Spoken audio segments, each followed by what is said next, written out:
Bonjour à tous. La Flat Earth Society a été créée en 1956 par Samuel Shenton. Il défend l'idée que la Terre est plate avec des arguments scientifiques comparés à autrefois où l'on croyait que la Terre était plate mais avec des arguments fondés sur la religion.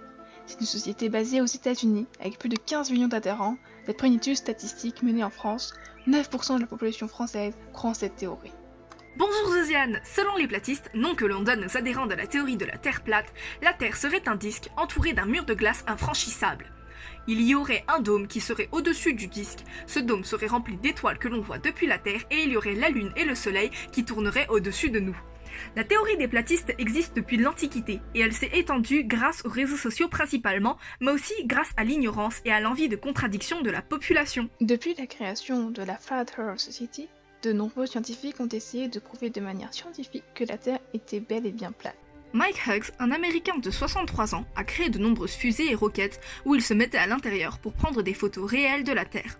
Cependant, il est décédé dans l'une d'elles en 2020. D'autres partisans de cette théorie ont eux aussi tenté d'observer la Terre depuis l'espace, comme le rappeur B.O.B. qui a ouvert une cagnotte en ligne afin de récolter assez de fonds pour construire son propre satellite. Malheureusement, il en est encore loin. Les platistes s'appuient davantage sur des arguments empiriques. Ils insistent souvent sur le fait que l'on ne ressente pas la force gravitationnelle exercée sur notre corps, que l'on aperçoit seulement une seule même face de la Lune, que l'on ne puisse pas voir la courbe de la Terre, et la gravité est une tromperie.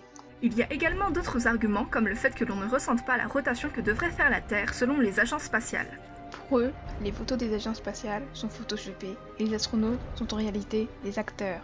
Selon eux, il n'y a jamais eu d'expédition en Antarctique. Les scientifiques qui sont allés en Antarctique sont également des acteurs. Ils sont tous comédiens. Les platistes utilisent la façon de penser des zététiques. Cette philosophie fonctionne dans l'art du tout.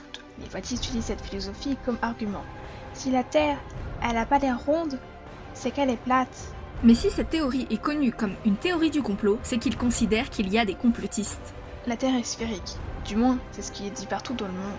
Par conséquent, selon eux, le fait que la Terre soit ronde est un complot généralisé créé par les agences spatiales telles que la NASA, SpaceX ou l'Agence spatiale européenne, mais aussi par les fabricants de GPS et les services de contrôle aérien. Les plus grandes puissances de ce monde seraient contre les platistes, telles que la religion avec le Vatican, la politique avec l'éducation, et les médias, la plus grande source de diffusion d'informations mondiales. Tous seraient dans le complot de la Terre ronde et cacheraient la vérité à la population. Chaque année, une conférence platiste est organisée, là où tous les platistes se réunissent pour aborder ce sujet.